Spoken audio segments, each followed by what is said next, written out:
Hello and welcome to another edition of Motor Cars Enthusiasts. Well, first up on the show today, Dubai. Yeah, it's the police force with the coolest squad cars on the planet. It's got a pair of new squad cars that have hit the interwebs in the past several days. Of course, we've shown off this Lamborghini Aventador, the Ferrari FF, also the Chevrolet Camaro SS, the Bentley Continental GT, also the Mercedes-Benz SLS, and the Aston Martin 177.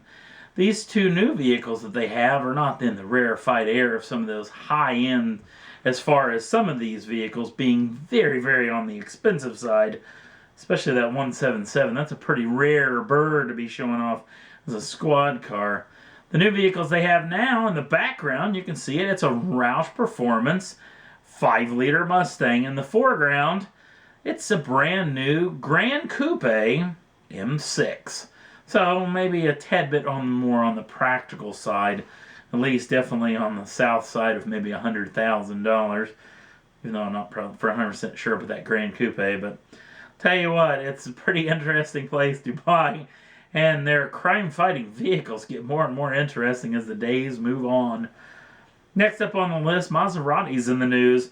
Maserati been actually doing a little interview with Autocar, actually let out that they are thinking about increasing their market share in the marketplace around the world.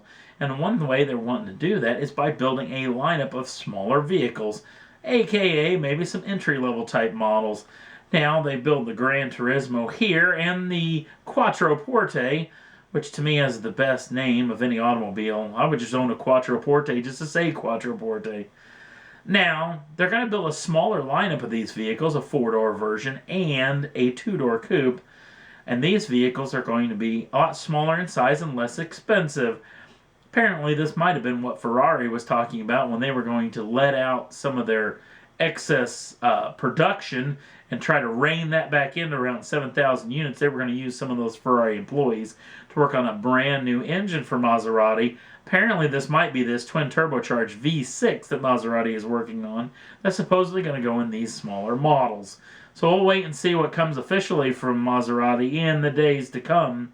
Let's see if they let out some more information on what these smaller entry-level models. Apparently, the 2-door version will go head-to-head with the F-Type from Jaguar.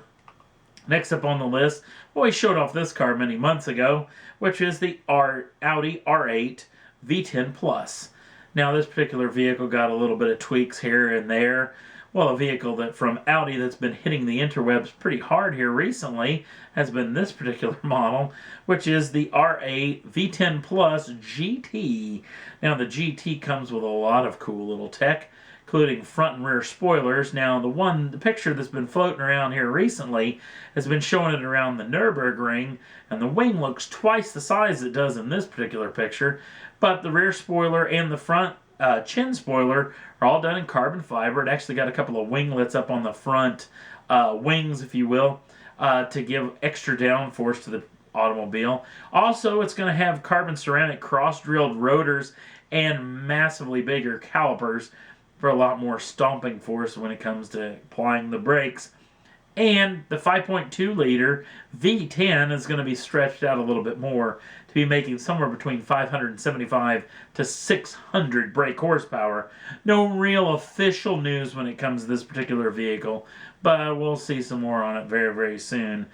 Next up, two from Audi, talking about the Audi R8 E-Tron. The E-Tron, which is the all-electric version of the Audi R8, is apparently now done for good, at least for a while, if that makes any sense. The on-again, off-again situation that the e-tron has been in over the past couple of years has been epic. It's just bizarre how many times that this company has said, yes, we're going to build it, no, we're not. Yes, we're going to build it, no, we're not. Now, apparently, they are going to build 10 models, but none of them will be up for sale, as they're actually going to use them internally for R&D purposes. Now, the trick of the R8 e-tron has been this. This particular vehicle, Audi was hoping that they could, the technology from the battery technology to the electric motor technology to at least just the way the vehicle could drive dynamically and things like this, to get the proper performance and the proper range out of the automobile, they were looking at maybe that the business case wasn't going to make any sense and the car was going to be astronomically expensive. So they thought the technology in the past couple of years was going to catch up as far as price-wise and performance-wise, but apparently it has not in Audi's eyes. So they have actually put the deal on hold indefinitely. We'll wait and see what comes of these 10 automobiles. Maybe someday they could let loose of some of them as a special edition type deal, which would be pretty cool. If you ever get to actually see one in the flesh, would be pretty neat, as they have been pounding around in some different racing circuits, not to mention in a couple of little time attack little events that have going on around the world, little motor car events. So it's pretty interesting technology, but seems like that we may never get to actually buy an Audi R8 e-tron after all. Next up on the list, speaking of electrics, Tesla's in the news. Again, Tesla actually coming out. Now, the actual supercharging stations that Tesla has as of now are only in a handful of U.S. states. Well, apparently, by the end of 2014, Tesla says that these supercharging stations, which will charge your Tesla model in as little as 20 to 30 minutes, will blanket almost the entire country and will actually make coast-to-coast travel in the United States possible in an all-electric Tesla vehicle. Pretty neat situation when it comes to this. Obviously, if you're going to take an electric vehicle, it's going to take a lot longer to get from coast to coast, but the fact that you can do it is pretty doggone impressive. So, way to go to Tesla, and we'll wait and see what comes of this, as the infrastructure is always the biggest problem that the electric vehicle is going to face in the future. Next up on the list, Williams F1's in the news as another manufacturer talking about changing power plants. As McLaren came out a couple of weeks ago and said that they were going to be switching to Honda in the year 2014. Williams, who's probably, I don't know, a mid-pack automobile, they did win a Grand Prix last year, but haven't been anywhere close to being in the situation where they could as of this year. Now, Williams have been running Renault engines for the past several years, but next year we'll be switching to Mercedes-Benz. As Mercedes is going to fill in the gap that was left by McLaren, Williams will be switching to Mercedes power plant.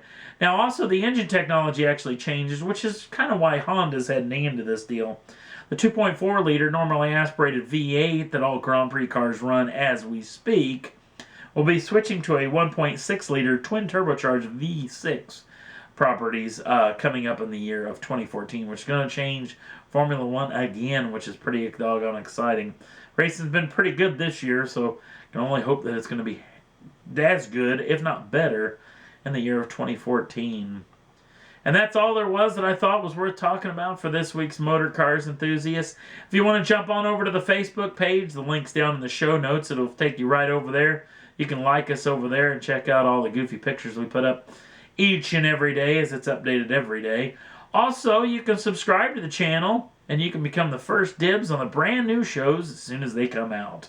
Thanks for watching, and we'll see you again real soon.